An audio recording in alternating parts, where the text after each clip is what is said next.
公安局接到报案，有一个水上的尸体。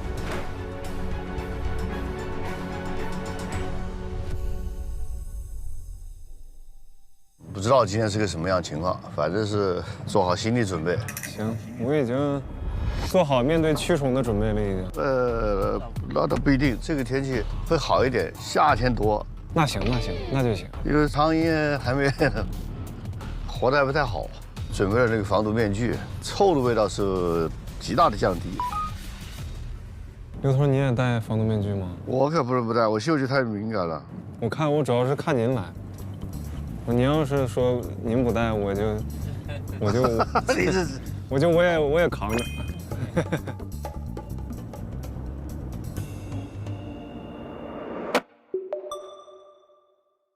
走，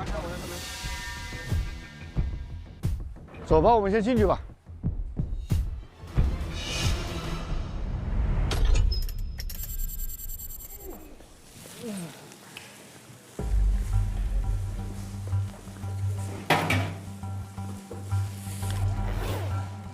哎呦！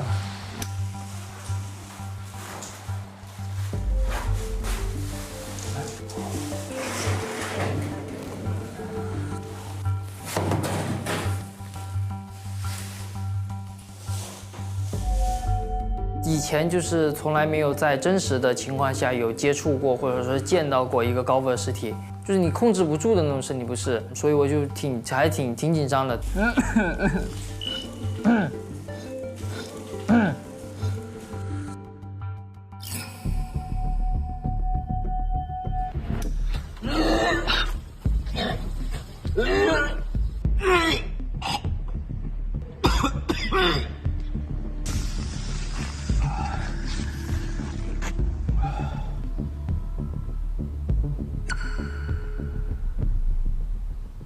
正常的步骤来，头部、颈部一块块的过来，然后就把这胳膊拉开。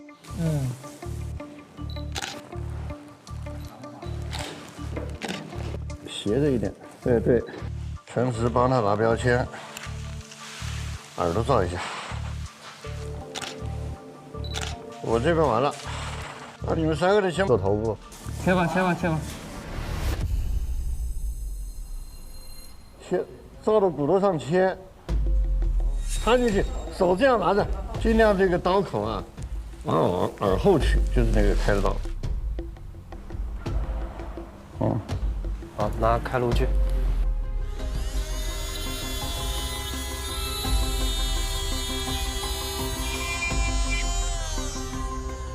在保证不卡的情况下，多抬一点点。好，可以了。 OK。 然后接着就赶上把这个缝掉。缝吧。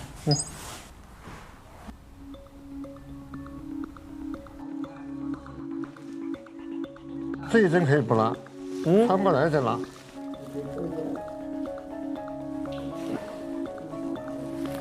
不会打了吧？不错了，我自己来了，自己来。来，小伟过来，把手给我。啊？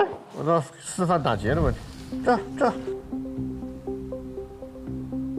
中指掏了以后，这个拉上去，勾，还得挑回来。大拇指捏上，对，好，拿完这个手在这儿吧，再过来，好，这个是掏到食指上了，再去过来找中指，拉，再过来，好，不用看啊，你就不用看，我手太滑了，这完全是一种习惯性的动作了。对的，今天晚上练熟。 可以。都不会看吗 ？OK。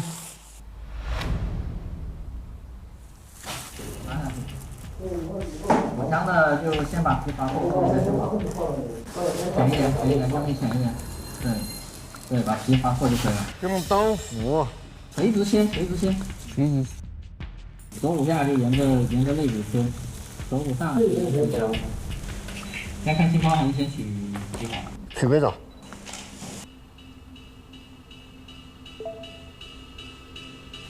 冰冰让陈实缝一下这个。好，我在这边缝了，你来试试。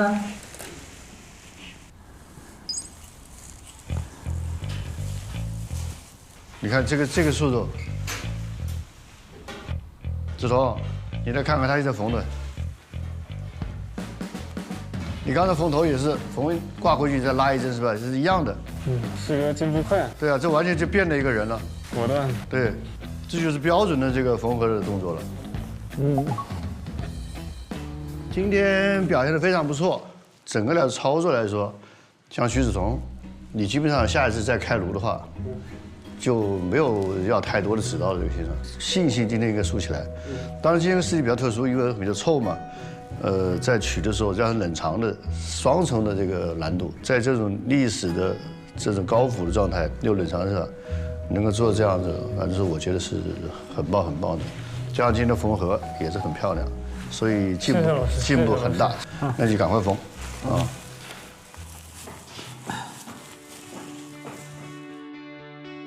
法医这个职业就是要吃苦耐劳、坚持、坚韧不拔这种精神，现在需要职场的年轻人去坚守。所以我觉得只要坚持，只要努力，我觉得我们法医未来应该非常的光明，非常的灿烂。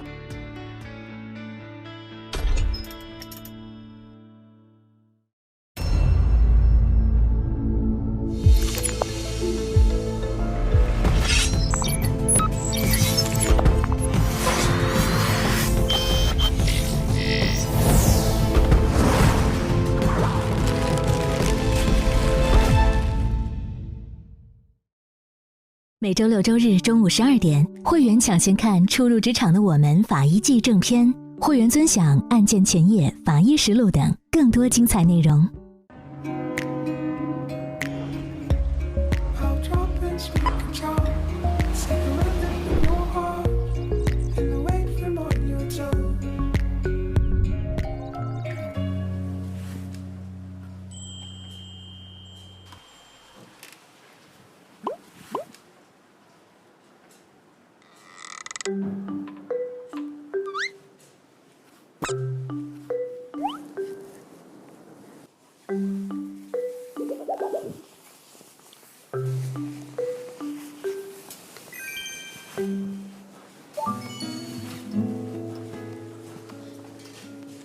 昨天晚上几点睡的5点，他可能没睡。你们俩也睡一会儿呗。我这会挺精神。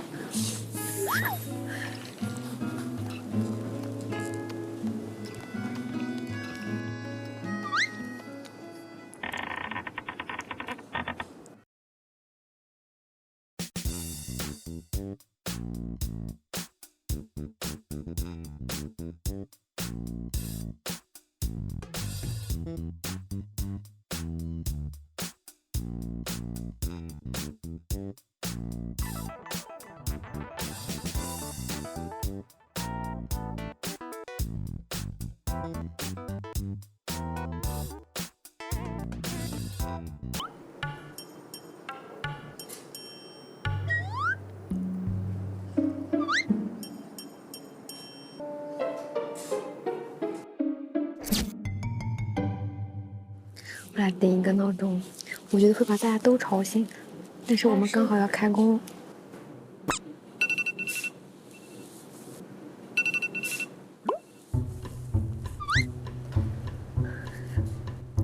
为什么我的闹铃声音这么轻？姐姐，你开一个闹铃，1分钟后。我放一首歌，会不会有点丧心病狂啊？不会，大家本来就该起床了。找一首比较稍微震撼一点的歌。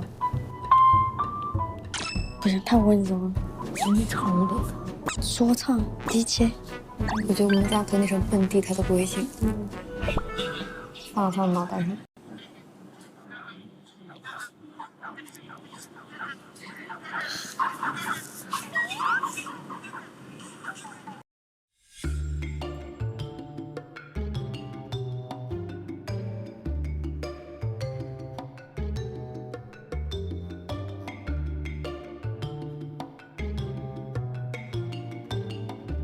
我换一首，我觉得你放着火警，他根本能行。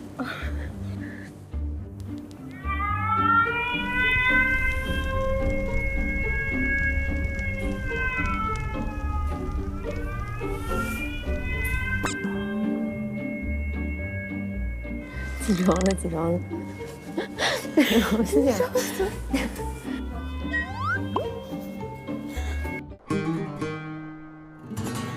哎，老师。这还睡着的。这一位有没有拍照啊？拍了，拍了，已经拍了。曹玉，曹玉不行啊，睡了。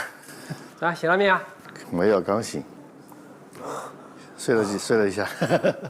缓过来啊，还没缓过来吧？没缓过来，又新一轮的考核又来了。在一个小区里面有一个男子非常离奇的死在一个湖边上，有多离奇，我们去看现场去。好，该带的东西都带上，就走吧。好。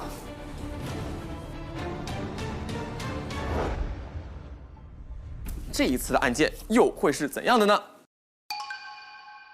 新媒体时代常常语不惊人死不休。当许多案件被别有用心之人夸大事实、恶意造谣，用噱头、煽情、迷信的内容博得眼球，不仅可能会变成伤害他人的利剑，甚至还会影响侦破案件的难度。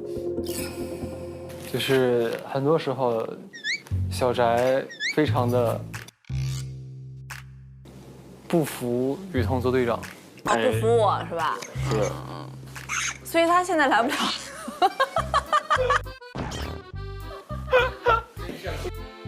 真相竟是翟潇闻罢录节目，原因竟是他。朋友们，翟潇闻没有罢录节目啊，先给大家。没有罢录节目啊，没有罢录节目，就是单纯的周雨桐挤走了他而已。这就是谣言，这就是谣言。你看看，我现在就是有一种有理说不清的感觉。然后这是1传10，然后10传100的时候就变了。对，因为对于生者而言呢，忍受网络的舆论和八卦炒作已然是一件很艰难的事情，但对于那些死者或者死者家属，在互联网上连基本的缅怀也许都是奢侈的。事实上，许多案件真相都被妖魔化，用不符合科学的鬼神论吸引大众的眼球，忽视警方和法医的严谨判断，成为大家茶余饭后的谈资。用谣言消费逝者，道德绑架活人。15岁的孩子因为父母冷漠、网络暴力，一步步走向绝望深渊，对当事人一家进行侮辱或是威胁，甚至连孩子都不放过。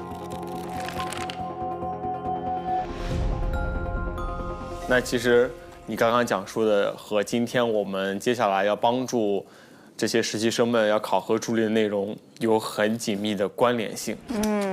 今天的模拟案件考核就将聚焦一个曾被大肆报道且被极度妖魔化的案件。震惊，男子暴尸湖边，索命真相令人毛骨悚然。刚好那天是清明节，定是什么非自然的力量在作祟。男子身上绑着的绳索，明显就是绑杀人犯用的方式，且脚上绑着大石头。但这真的只是普通的凶杀案吗？他的父亲死于跳楼，当时还小的男子是笑着看着自己父亲从楼上跳下去的。他的父亲的死会不会与男子有关？是他的父亲来索命了吗？非要把事情闹这么大，你们是不是有病啊？吃什么呀？吃！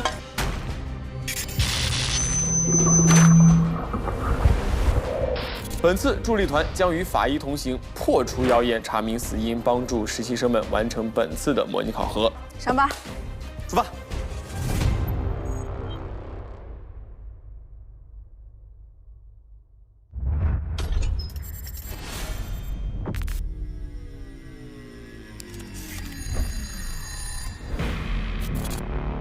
又到了这个案件现场，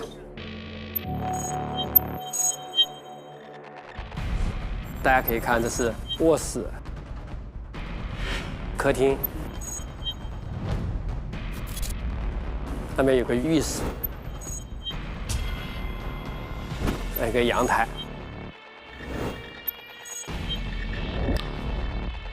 这是资料区。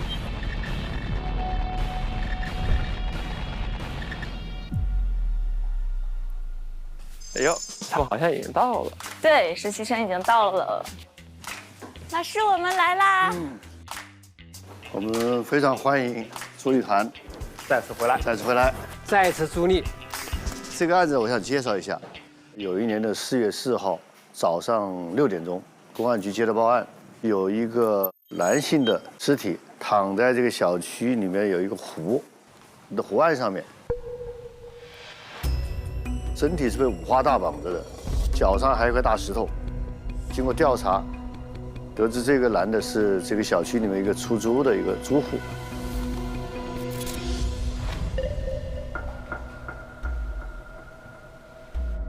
我们已经各自认领了身份，先给大家做一个人物的简单介绍。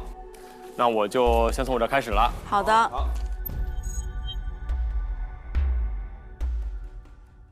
我是这位死者老李的同学，男，今年45岁。我在5年前开始创业，当时因为启动资金不够，找老李借了一笔钱。案发当天，我想再去找老同学借一笔钱，为此我去到了老李家。我是老李的同事，男，今年37岁，是一家公司的部门经理。案发当天，因为老李和我住一个小区，领导委派我给老李传达工作的安排。我是电工，今年47岁，主要负责小区电箱的维护保养。案发当天去过死者家的那栋楼。我呢是这个老李的女朋友，今年38岁。我和老李是在网上认识的，已经相爱7年了。案发当天，我如期回到家中，想和老李一起吃晚饭。这是我们一个简单的人物信息。那接下来我们就开始给大家简单的还原一下我们各自发生了什么事情。好，首先我就先来了，我是同学。在这天中午的时候，我呢拎着一对白酒来找老同学叙旧，因为我是来求人办事儿的，所以呢我的态度就是要伺候好。于是呢，我俩就在客厅里面边吃边聊。可是老李呢，中午的时候他就一直在那自己喝闷酒，不怎么讲话。然后我俩寒暄了一阵之后，我借着酒意，我就想表明了我的意图，就是借钱。差一点点资金的问题，就20万。可是呢，他呢就一直很冷漠，我呢着急了，脑子一热，我就咔掀了桌子。吃什么呀？吃，还不小心误伤了他。那这个时候我就突然意识到，冲动了，于是呢我就醉醺醺的离开了。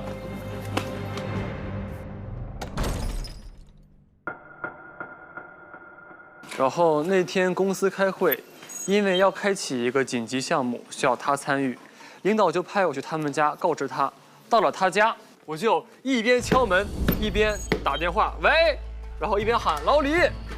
过了好半天，老李呢就把门打开了，我就去了他的家里边，走到了客厅，然后看到一片狼藉，然后他一身酒气，看起来情绪不怎么好。他后脑勺呢还流了血，但他却说没有事情。我因为受不了他那个拒人于千里之外的冷漠态度，就在客厅和他沟通了一下公司的安排后，然后就走了。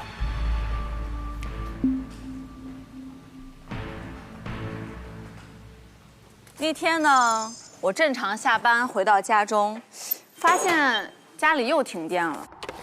我就掏出了我的手机，打开了手电筒的照明。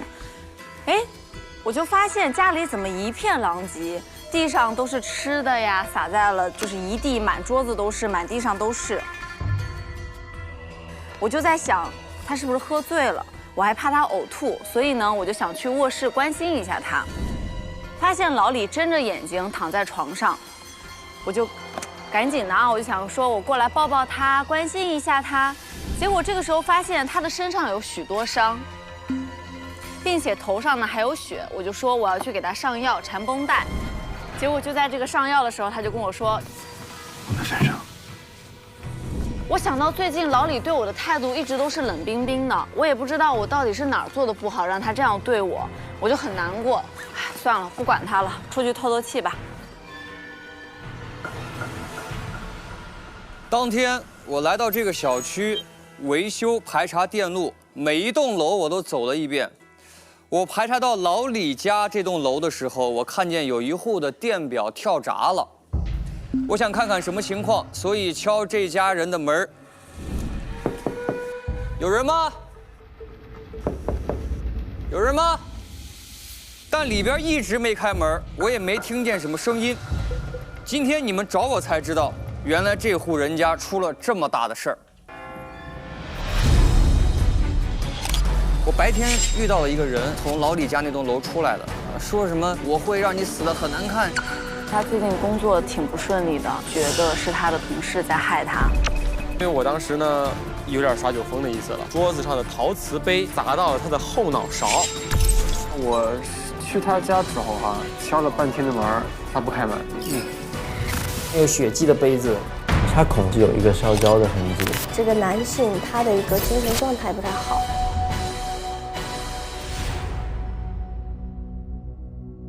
那么接下来的就是你们可以有15分钟的对他们进行发问。那么发问次序呢是我们上一轮考核的那个排名次序，排在前面的有优先选择的一个权利。上一次刘朝玉是排在前面，就你开始选。谢依霖排第2，然后就是徐志从选。像秦青和这个陈实，你们2个就组成一组，询问一个人。陈实是面临这个非常危险的一个状态，如果这次不及格，可能面临着就要离开我们。这是给他设的一个危机状态，是不是会激发他一些潜能出来？希望你能够有证明自己的机会。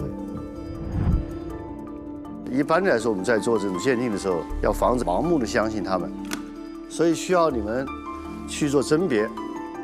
你们就先考虑考虑要选谁，一会儿他们肯定到这个里面去接受你们的询问。我们就先入座，然后各位选好之后就可以直接过来找我们啊。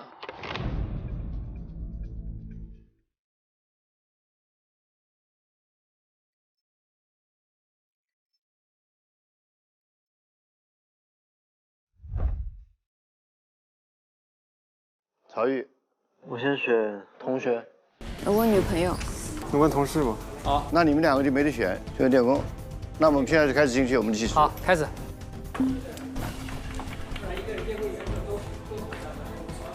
你是同学吗？对，我是同学，请坐。15分钟计时。哎，是这样的，我想先问一下，当时敲门没听到声音，但是听到什么动静没有？没有。还有个消息就是昨天我去外边那个五金店买东西，然后进小区时候碰见个人，然后那人就是提着对白酒特别着急的就往小区里边走，没长眼一样，撞了我也不知道说句对不起。就撞到你。那大概是几点呀？中午的时候，2点之前。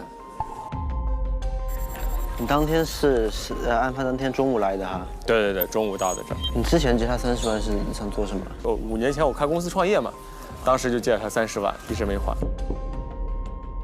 那今天你来找他的时候，你说他好像不愿意跟你吃饭，一个人在喝闷酒，你知道什么原因吗？他就是会，这次让我感觉会比较反常。具体因为什么事情，我当然是不知道的。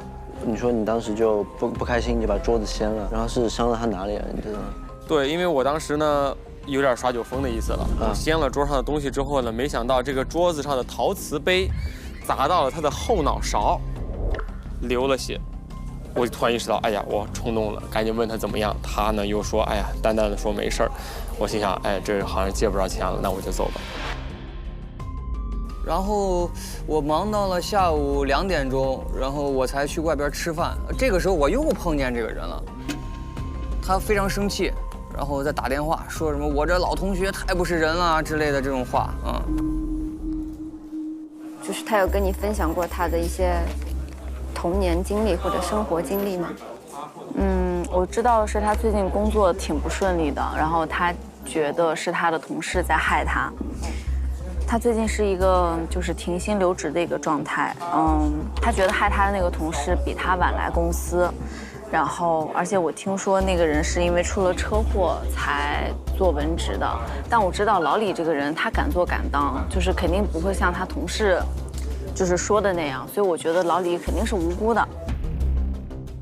我去他家当天的时候敲了半天的门，他不开门，后来呢，我打他电话，开门呀！而且呢，我听到屋里面有他电话的响声，但是呢，这个时候他很快就挂断了。还有4分钟。你来的时候没看到他家里面有没有其他翻墙的地方？他的家倒是有点问题啊，因为呢，我一开始的时候我是先去了一趟他家，敲门没动静，后来才去了他在公司附近租的房子。啊，就这个不是他家，这是他在公司附近租的房子。而且他一直不说话，那天就是我问他什么他都不说话，就是整个人就是那种很冷漠的一个状态。我就觉得那既然这样的话，我就出去冷静冷静吧。后来我就去找我闺蜜了，我跟我闺蜜一直聊到大概凌晨3点的样子，我就觉得我这个点回去了也不太好，再加上我男朋友其实是有失眠的情况的。他是最近才有的失眠，还是一直都有？他总是失眠，一直是这样。然后晚上10点多，我又收到物业消息说老李家那栋楼前的路灯坏了。在路过老李家楼门口的时候，我白天遇到了一个人腿脚不利索，是从老李家那栋楼出来的。人看着还好，就是当时他在骂骂咧咧的，说什么我反正就要留在公司，我会让你死得很难看这样的话，我就觉得。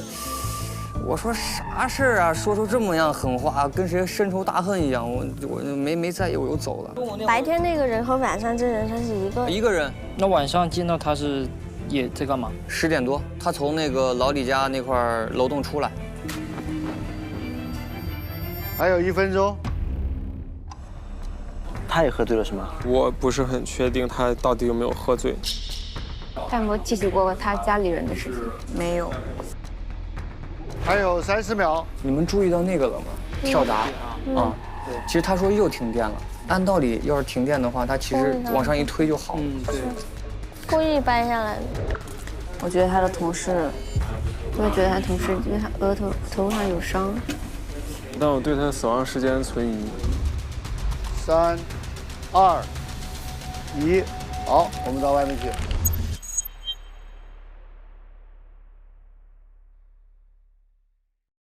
那么助理团也辛苦，你们也可以先回到那东公室去，好，继续研究这个案情，然后呢，给他们后面更多的帮助。那我们就先去那边等待您后续的安排，随时通知我们。祝大家汇报顺利，再见。再见，你辛苦了，你们更辛苦。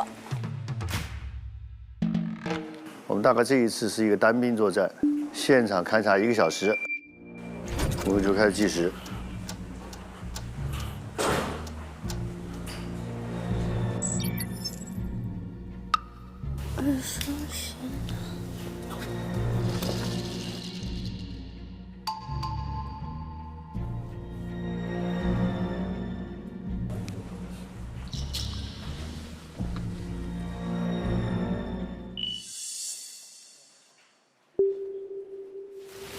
因为这次也是有一个室外现场，有一个室内现场嘛。根据之前的经验，室内的话，它因为保存环境会比较好一点，所以可以暂时先放一放，所以就会先去看室外，多从尸体的信息那边呢获得比较关键的线索。我先搜的是室内，后来我觉得好像这有一点不对，因为户外那边的影响会比较大。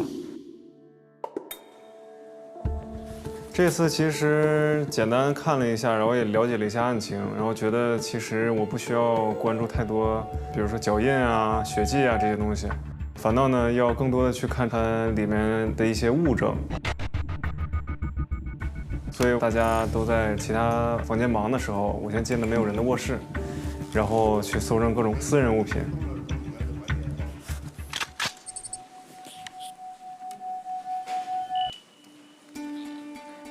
根据这个口供，同学喝酒之后把他桌子掀翻了，客厅发现了一个上面有血迹的杯子，现场有明显这个打斗啊。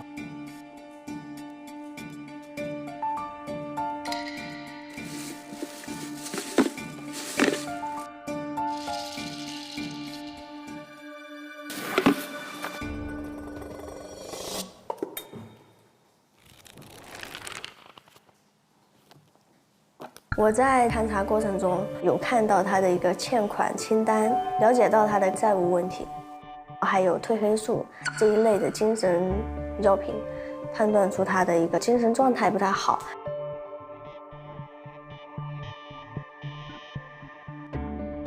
他这个衣服兜里有手机，他手机里发朋友圈，我看大概就是这种为自己加油打气的这种意思。桌子上还有一些讲人性、讲社会心理的这些书籍。这是一个比较在意内心世界的人。然后呢，他桌面上有个烟灰缸，里面非常多的烟头。我觉得应该会是遇到烦心事儿才会这样。他确确实实呢，跟人交流也少，神情也比较淡漠，可能是比较孤僻、比较压抑吧，我觉得。我们就来对一下咱们现在的口供，按照咱们现在看到的大概时间点来进行推理。好，来，白帆。昨天中午，这个电工他去外边五金店买东西，跟一个人撞上了。这个人呢，他拎着一对白酒，急匆匆地往前走。这个电工忙到下午2点，他才有空去外边吃午饭。这个时候他又碰见了这个人，很生气的在打电话，说什么我这老同学太不是人啦之类的。差不多，因为这个同学在上车的时候看了一眼手机是14点15分。哦，那是吻合了，是吻合的，因为中间这个过程差不多。2点47分的时候，这个电工在14号楼、12楼听见有个男的在骂骂咧咧的，就说什么我反正要留在公司，我会让你死得很难看。同事啊，应该是同事。后来这个电工来到了死者家的楼栋，刚走到电箱旁边，突然发现有一户人家跳闸，电工就按照了跳闸的房门去敲门。也就是咱们大家说的这个老李他们家，但是老李家一直没开门，也没什么声音。那时候几点呀？不知，14点47分以后了，反正肯定是以后。2点47分之后。对，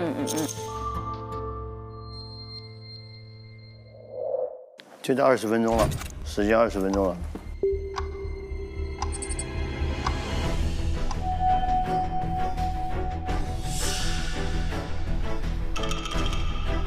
从插孔上面看是有一个烧焦的痕迹，那我拔下来插头，发现电吹风上面的这边的插头也是有一个烧焦的痕迹，就是相符合的。应该就是说电吹风插电的情况下，接触到浴缸里面的水，然后有一个烧焦短路的情况。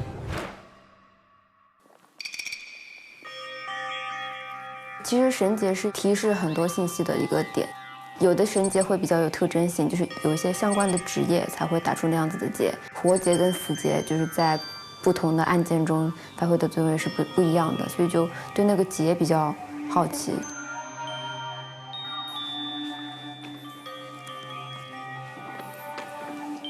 首先呢，它这个身上的绳结，它这个结也比较特殊，所以就很多疑点，我觉得。我通过观察那个绳结，地上的石块绑着脚，脚上的绳子连着手，它是呈一个直线走向，它是一个活动性的，所以推断它有一个自残的倾向。但我觉得呢，一般人如果自杀的话，他不会做这种高难度的结。一共是3个结，一个是绑石头，一个是绑脚，一个绑手，这都是在他背后打的。我觉得他自己绑的概率非常小。晚上10点多的时候，电工又收到了物业消息，说老李家那栋楼前的路灯坏了，在老李家楼门口又遇到白天那个腿脚不利索的人。哦，晚上的时候几点？晚上10点多。我这边的时间没有给，我只能通过你们的线索，我来知道这个人是什么样的一个。但是晚上这一点的确在他的这个同事的口供当中没有提到，但电工的确看到了晚上好像又去了一轮。是的，但是不知道发生了什么事情。晚上10点多的时候，女朋友应该是走了的，因为女朋友是7点回的家。所以也就是说，如果目前没有出现第3个人在他那，那他就应该是有所隐瞒。是的。同事在10点钟从楼出来的时候，或许晚上的时候又一次发生了什么激烈争吵、争执也好，或者是事情也好，都有可能。是的。然后包括我们各自的这些信息里面，包括之前冲突是否有隐瞒，因为我出来的时候我也在打电话，什么恶狠狠，然后他出来的时候他也在发微信，然后好像也在说些说的狠话，说狠话。但是我们的口供里面其实有刻意的忽略这些冲突点在这里。没错。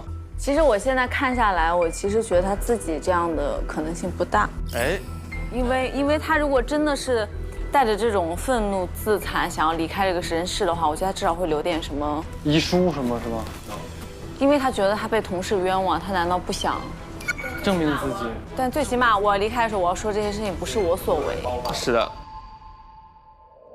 还有10分钟啊。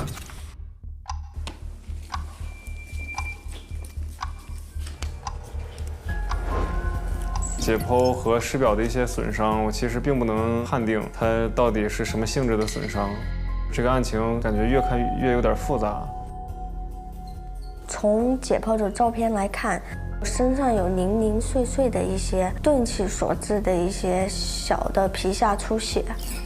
这最严重的一个伤还是在头部。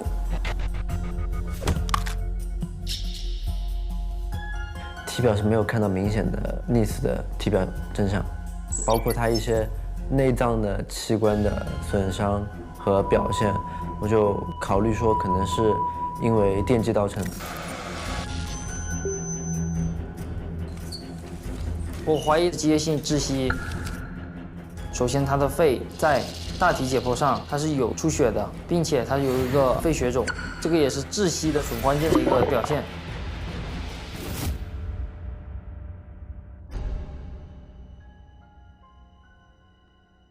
还有5分钟。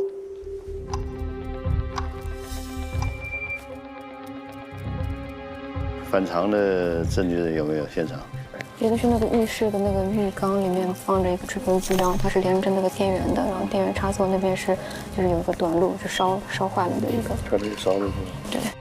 虽然门口只有女性的鞋子，但是它的浴室是有男生女生的牙刷的。实际上有2人活动的一个。对。还1分钟。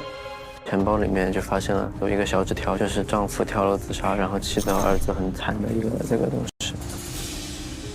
钱包里有跳楼的案件，好像有轻生想法。大家可以抓紧补漏。看到他的急救箱药都是背着成瓶的，是有一定时期的状态不稳定吧。5、4、3、2、1，好，时间到了，回到我们办公室去。规定在1个小时内，你们写出一个死因分析。赶紧做作业。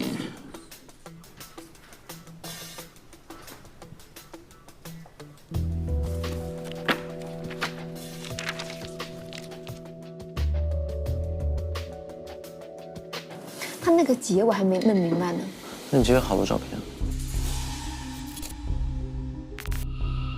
你觉得那个结像他自己打的吗？还是别人打的？我觉得他自己可以打，不过没有弄明白那个结，在后背也是可以。你看这样子。我觉得不行。我觉得不行。我怎么感觉他这个手能从这个结里拿出来？你们有去拉动过那个绳结吗？我拉动过。他拉的时候，那个手有没有这样子收紧？有。就是把那个结抽上去，他的那个这个空间就缩短了，就把手。他手的结其实很宽，可是你可以拿出来吗？你看图是好像是可以拿出来，但脚上打的拿不出来。还原吧，各位，绳子已经在这儿了。来吧，他这应该是一头是先绑着石头呗，石头有吗？有拿什么东西代替一下呢？还是石头随便找个东西代替，可以。先绑上石头。它这个石头的这个绑法就是比较传统的包裹式的绑法，就像是很多茶杯的包装上面。还原，绑上石头。它是这样的，这样，没错，一样。对。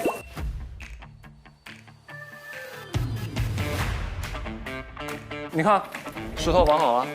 哇塞！它这个绑法叫8字环绑法。有点东西啊。钓鱼的时候确实是需要这个绑鱼饵。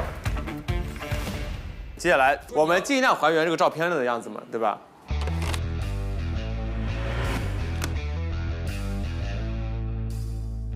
找好了。拍一下对比图。我觉得是一样的。来手，稍微使点劲儿哈。没事，使。不是你要不舒服，你跟我讲。没事，没关系。差不多是一样的吗？看看，对比一下你们。哇，真的绑的已经相当之好了。我先趴倒，就是还原一个同样的同款的。其实它这个手能在直，其实可以，但是为了那啥没有扶住。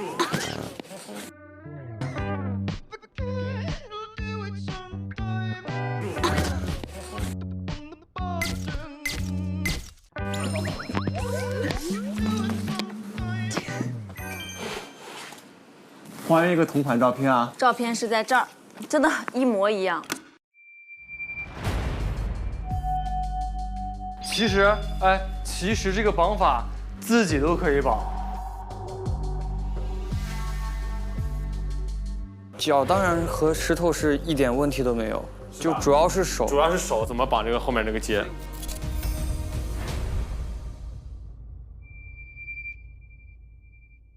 有一种绑法它会越拽越紧，叫对勾结，就是这样，它会越拉越紧。然后这个口部回来就叫对勾回头结，这样就对了。我们试一下哈，如果假设它这个是小的，先绑上，然后这个手一拉，其实就固定住了，这个会越拉越紧。还真的是哎。行了，开不开了？哇！你会越挣扎越紧，对吗？越挣扎越紧。但我们还要还原的是和图片上还得一模一样。那图片上这种岂不是更好操作了？好像能一个人完成吗？这个？再绑一次啊！再绑一次，再试一下。双圆环我也知道双圆环，因为我们当时停船的时候，一边紧。哇！哇，真的拉上了！厉害厉害！这个对了。哇，起活！哇！我觉得可以了。紧了，好紧！哇！但是能自己这样开，我就觉得。除非他自己，如果他不想。但是他就是自己把自己绑着。对呀，如果他就绑着的话，他可以不挣扎呀。对，这个动机我们可以后面再考虑。所以说他是想伪造一个被人杀害的这样一个，也许有可能啊。不知道。现在最起码我们确定了一件事情，这个东西可以绑。没错，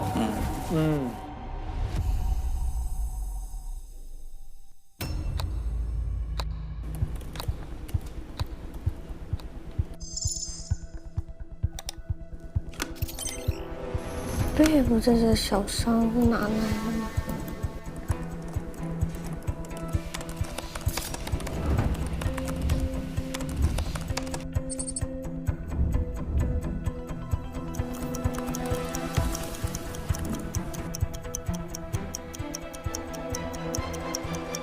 本节目由一杯叫醒早晨，咔咔迈入职场的雀巢咖啡赞助播出。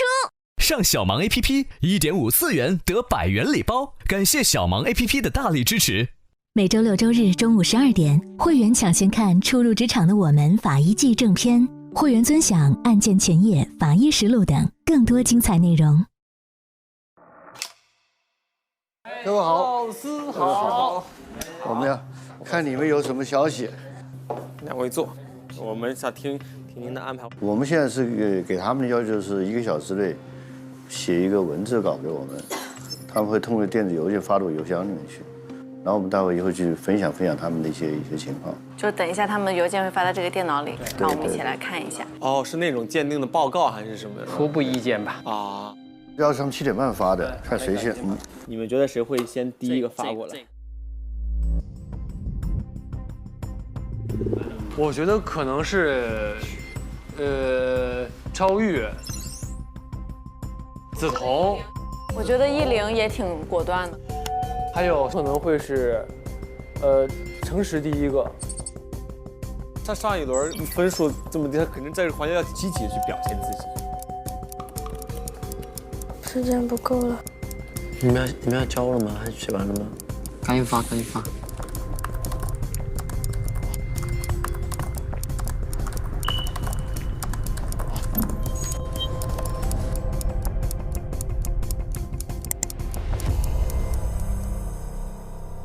好，来了一个，是谁？是谁？陈实。哎呀，真是陈实第一个。哦。啊，牛老师讲一讲。委托人基本情况，前案的这个摘要，检验过程。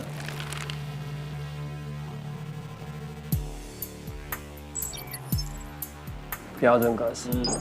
这都是规范的这种。有流程。肺的重量有点重。肺有点问题。双肺肿胀，这出来问题啦。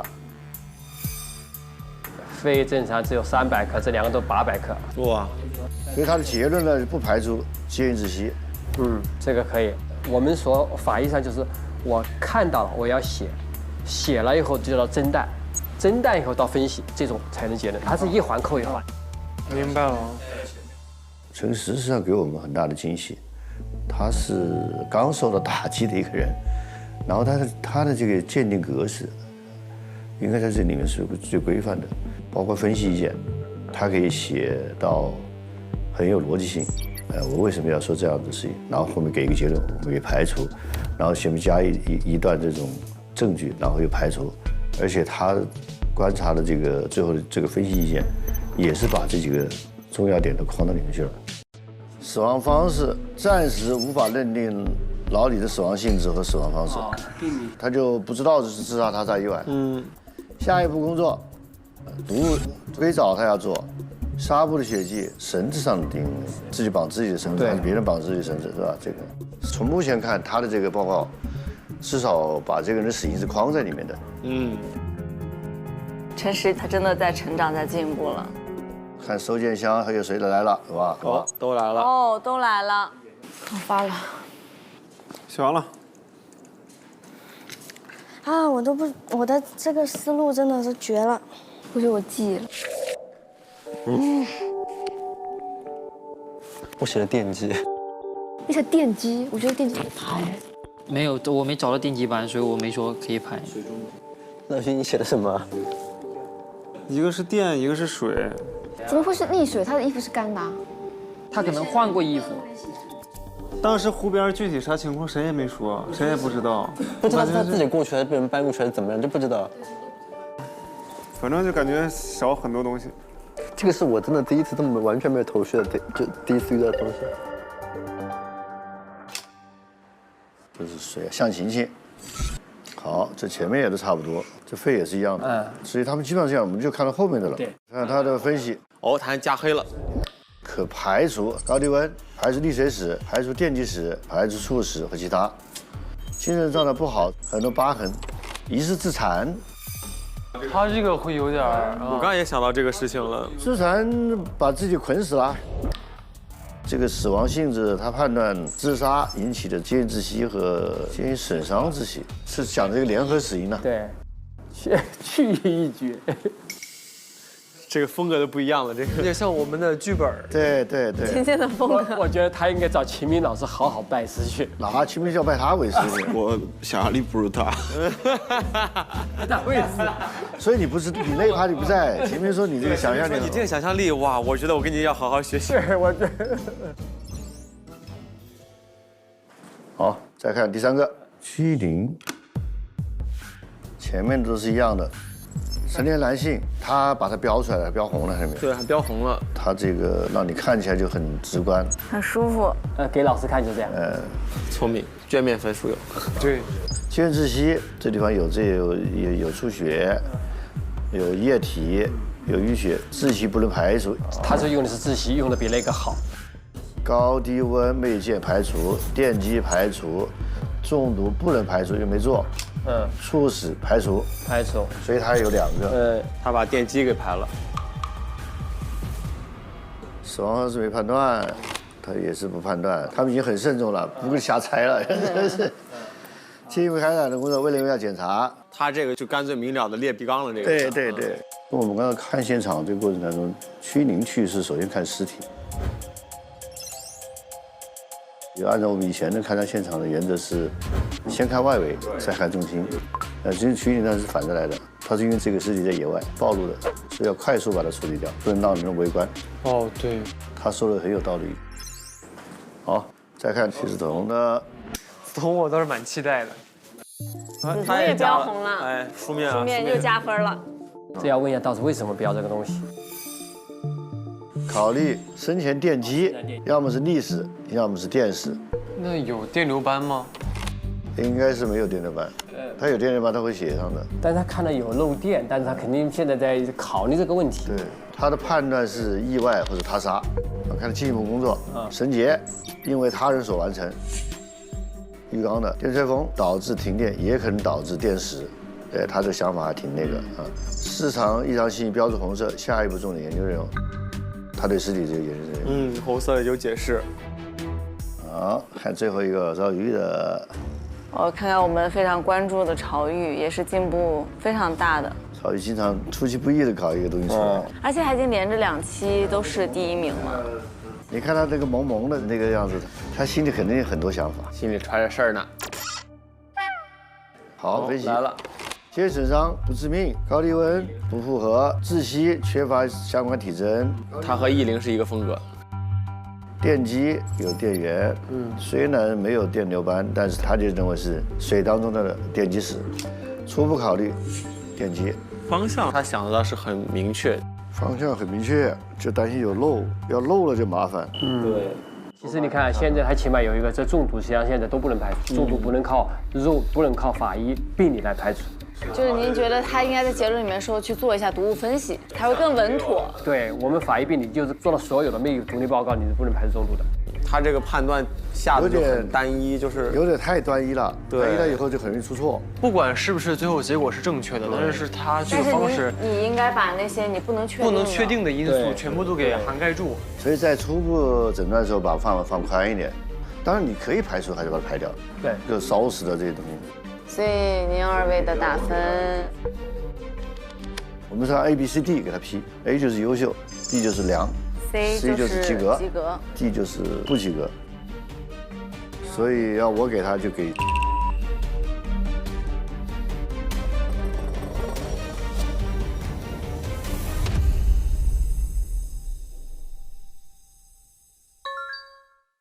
你都出了？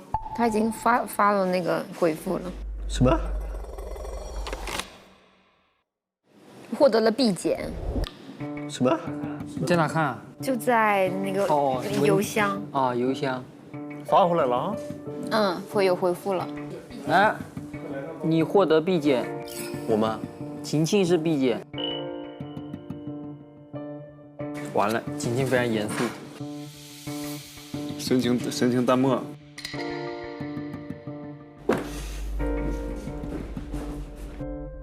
我是 B 加。你是什么？我是 B 减。曲零他和向晴晴是给了一个 B 减，他们基本上都能考虑到，但是他想的方法比较宽，有几个选项是可以不考虑的，他也把它考虑进去了。当然也没说他有什么很大的问题。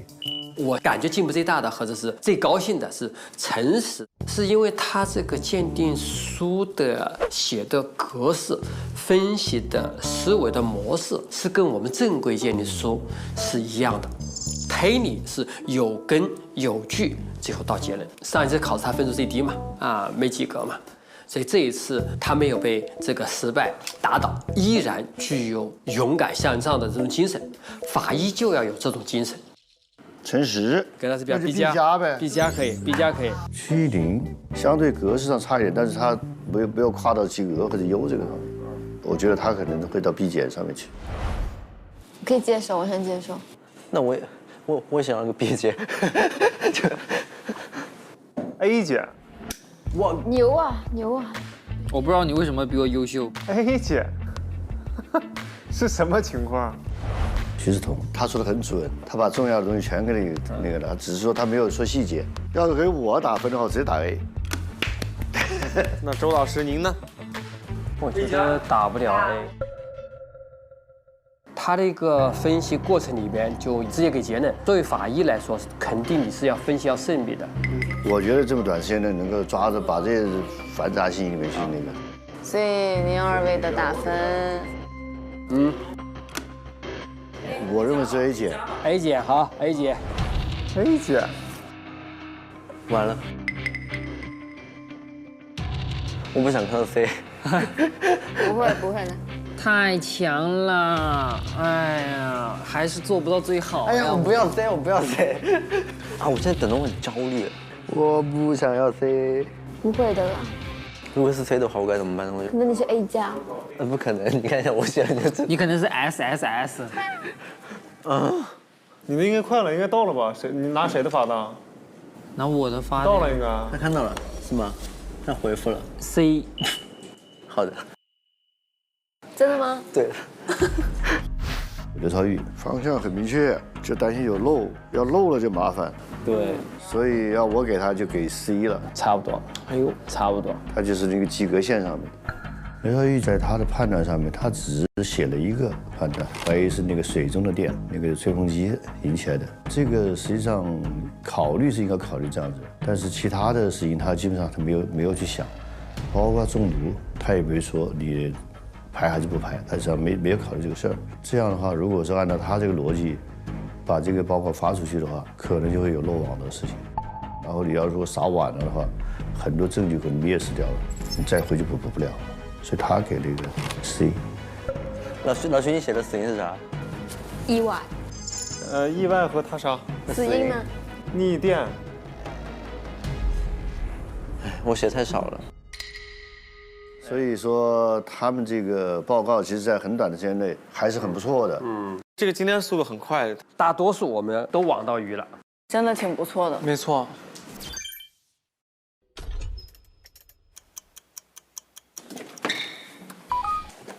刘涛，大家好，刘涛，我们就开个会。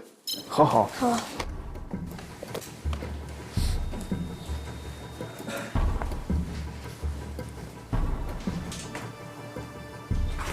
像这个案子，那肯定议论纷纷，你要跟老百姓讲清楚，需要我们这个法医要快速反应。那么我们现在虽然是单打独挑的，但实际上在我们鉴定当中是允许互相之间去讨论的。我和周老师经常也有争论，甚至我们还可以请求会诊的意见来发表意见。他可能不签名，但是我要听你的意见。所以我们今天就是这样一个模式，我们开一个叫做没有领导的这个案例讨论会，大家平等，各抒己见。我现在要把有病例描述的这个报告会给到你们，所以就不用你们再去花这个时间了。好，我会把常规毒物的一个检测报告也给你们。好，这个报告你们去共享去。常规毒阴性，血液常规毒阴性，胃内容常规毒阴性，但只是常规毒。对，没有做酒精的。没有的就视作阴性。好，你们自己组织，从现在开始讨论。OK。你需要什么样的进一步的一个报告？列个清单出来。好。然后谁先写完了，我带到那地方去给你做交接。好。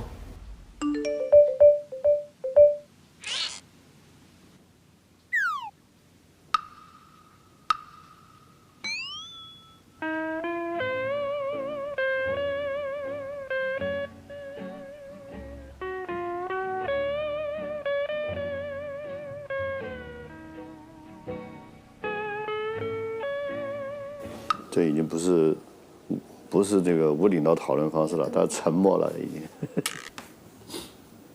乳头肌那个收缩段断裂后提示什么？急性心梗吗？乳头肌躁性收缩带坏死，感染也可能引起。除了心跟肺之外的别的器官，基本上就是淤血跟炎细胞浸润。对。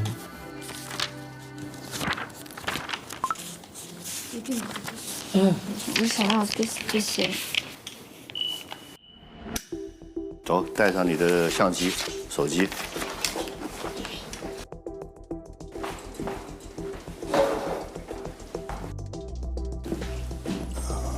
需要什么？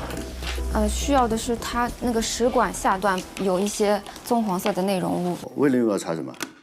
因为我想的是他可能就是因为喝酒呕吐，然后那个胃内容物反流，然后导致倒入了那个气管跟食管里面，然后堵塞导致的窒息。没有。酒精的检测有吗？酒精有，酒精的给你可以拍个照。绳子的这个 DNA 这个没有。硅藻是什么硅藻？硅藻就是刺着脏器的硅藻，然后还有现场那个浮边的，然后家里那个浴缸里面的。你把这3个拍一下。我是只有这一次机会来要吗？对，补充的机会都没有了。好。但他们的东西就是我可能可以得到共享，也可能不会。对，他们在讨论的时候可能会提到他们的东西，你就用；他提不到，你就没办法。好。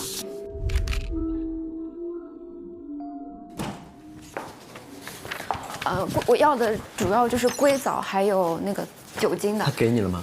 没有，就是我拍了照，因为它只有一份，然后就。啊，等会儿会一起说是吗？对。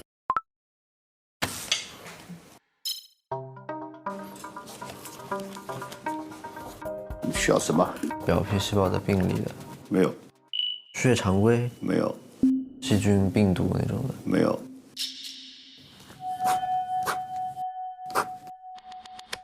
还有就是硅藻。什么硅藻？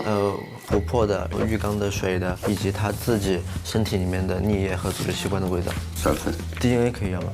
绳结上面的 DNA 和指纹、吹风机，他自己的病史资料，肺和心脏那种细菌的也没有。死者的酒精的浓度。硅藻的报告就是体内的，然后浴缸里的、湖水的，还有酒精的报告，还有他有没有什么既往的病史啊之类的。4份。我这边想要一个硅藻检验它的一个湖水和浴缸里面的水的。湖水浴缸。客厅地上杯子底部的一个血迹 DNA 和指纹。完了，卫生间柜子角上那个血迹的指纹和 DNA。还有放在门口外卖盒的一个指纹和 DNA。绳结上 DNA 能不能查一查？就是它的一个绳结上的一个指纹 DNA。受害者本人身上的脏器肺、肝、肾、心、牙齿，他的一个硅藻检查。然后心血胃内容的一个褪黑素的剂量。然后垃圾桶当中这个纸巾也有个 DNA， 吹风机、纱布的 DNA 和杯子的 DNA。最后是个酒精含量。行，我把你要的给你啊。好。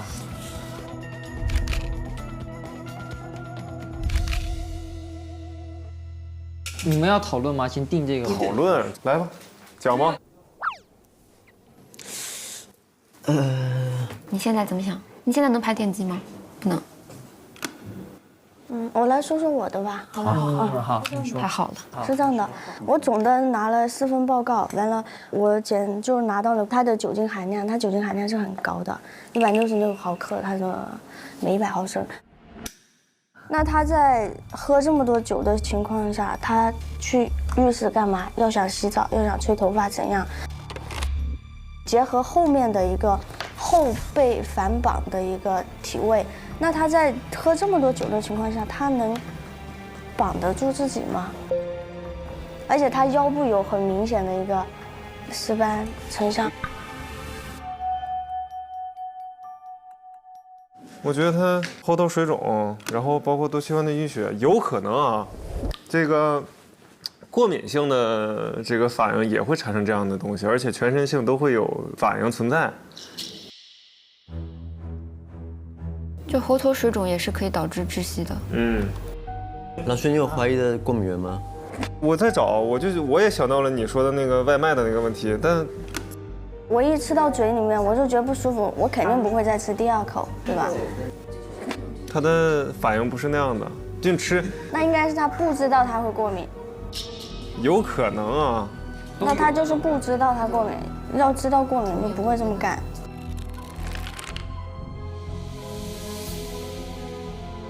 哎，那就排呗，那就想着排呗。现在思路不是很……我排了一遍，我就把7个死全排完了。我说他应该活着。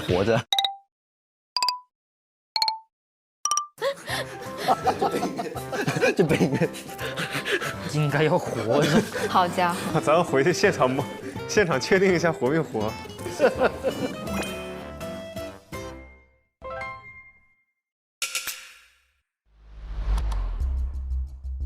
就比较确定的证据就是，浴缸里的水硅藻是跟它组织器官有一致的嘛，少量。我就觉得那个吹风机那个电流通路也是确实有的一个情况。电的问题咱们一直没有找到排除的这个理由吧。反正我个人倾向于窒息。窒息物是什么？是梗死、溺死、噎死？肯定溺啊。溺死吗？其实前期我是非常谨慎的，我没拿到足够多的证据前，我是不敢去做我的想法。水优先，然后是油。水优先。嗯。有没有不同的意见呢？你讲吧。啊，没有坚持的。没有，我们是一对的。你们两个可以讨论案情，我是不。老师在说这种讨论的时候，我就怕因为我的这个错误的分析，然后就可能引导错了他们的方向。但是其实今天我那个笃定的，就是我是找到足够的证据，我才去说是它是肺的问题，所以给大家分享。上次我们做的时候已经说了，浴缸不是一个天然的环境，它本来就会有少量的情况，在那个浴缸女尸的时候。因为其实自来水是相对比较干净的水，消过毒，它做过处理的呀，它不会让你喝那个水里面大量硅藻，它都拉肚子去了。但是我觉得仅靠那个来判断是溺死的话，我不太接受。支持我的主要是它的气管的液体，包括它的肺充满液体，质量很重。就是其他的死因的话，很难达到这个肺的情况，出现这个肺的病理改变。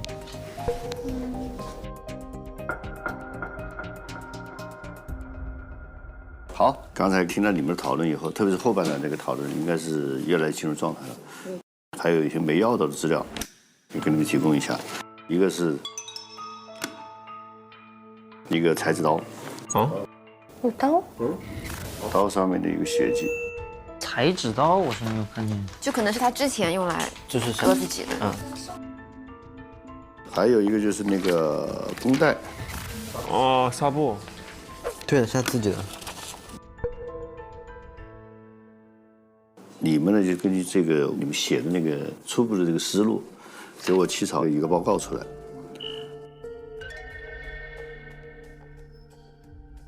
那么汇报的这个内容呢，一个是这个死亡原因，第二个就是这个事件的大概一个重建。那么这个事件重建实际上跟死亡性质是有关系的。这个人死在这个小区里面是个暴露环境当中，传言是非常多的。天哪，太丧了，太黑暗了啊！人格分裂。我活着只会浪费空气。不是不报，是时候没到。所以这个事情不快点解决的话，可能会波及很多面。所以就在这个大的这个会议室，一个个进行汇报。哇！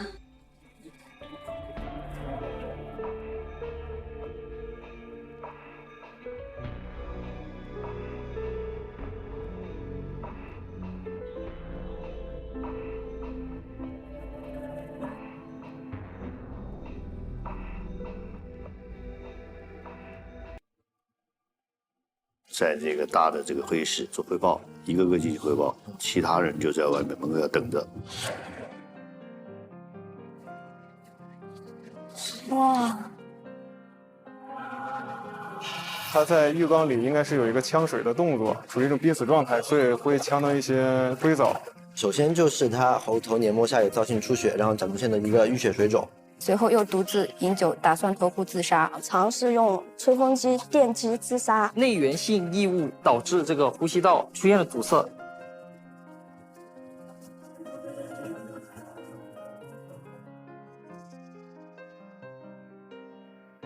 然后呢，就要回归到我们这个主题上来了。打分啊，我从后面的说起。陈实是面临这个非常危险的一个状态。如果这一次不及格，可能面临着就要离开我们。之前几次成绩不理想嘛，还有2次到了不及格的线。我也知道3次的话就不得不离开这个非常好的一个学习环境。今天给予分。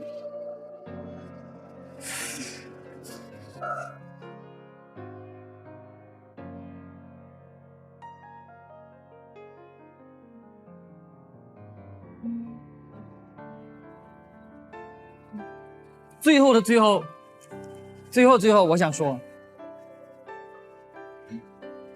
放开了自己的心态，不要去纠结于一时，或者是把成败搞到那个。我觉得长远的是最好的。回去抱抱弟弟。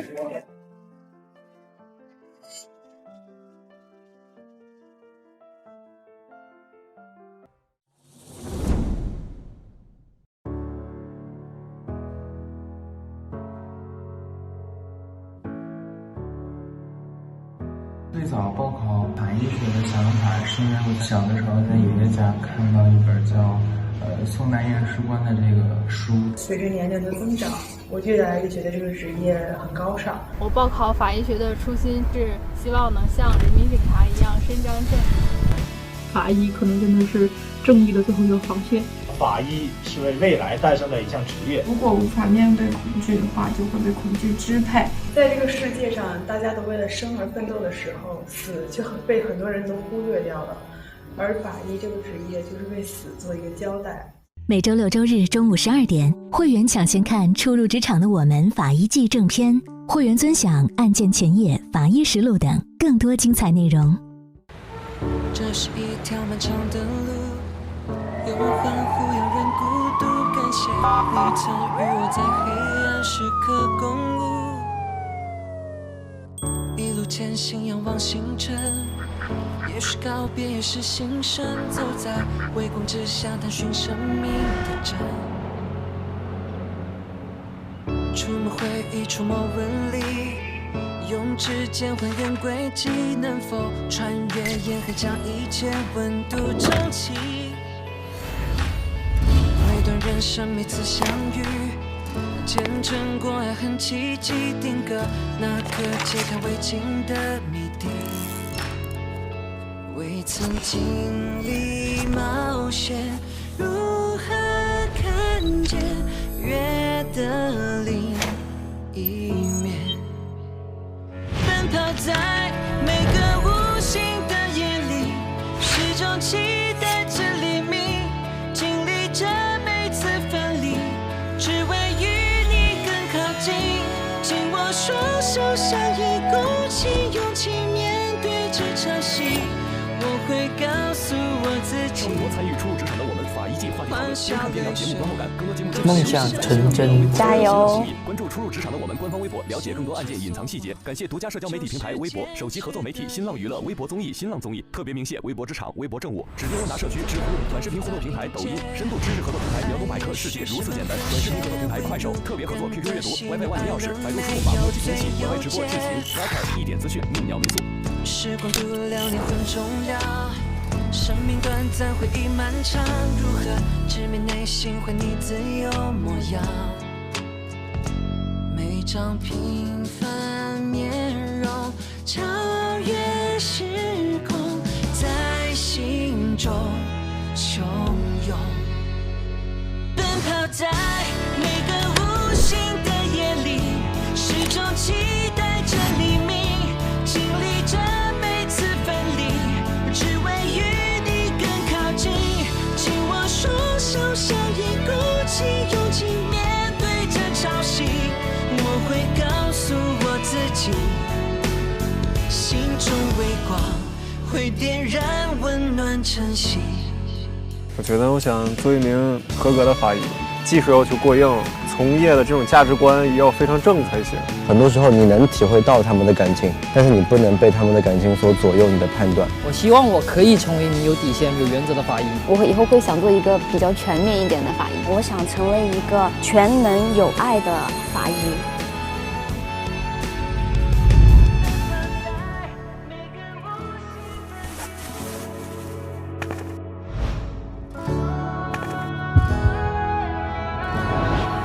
我宣誓，忠于祖国，忠于祖国，忠于人民，忠于人民。只为与你更靠近，紧握双手，相依，鼓起勇气面对这潮汐。我会告诉我自己，在每一个司法案件中感受到公平正义。宣誓人。向晴晴、曲艺林、陈实、刘朝玉、徐子彤。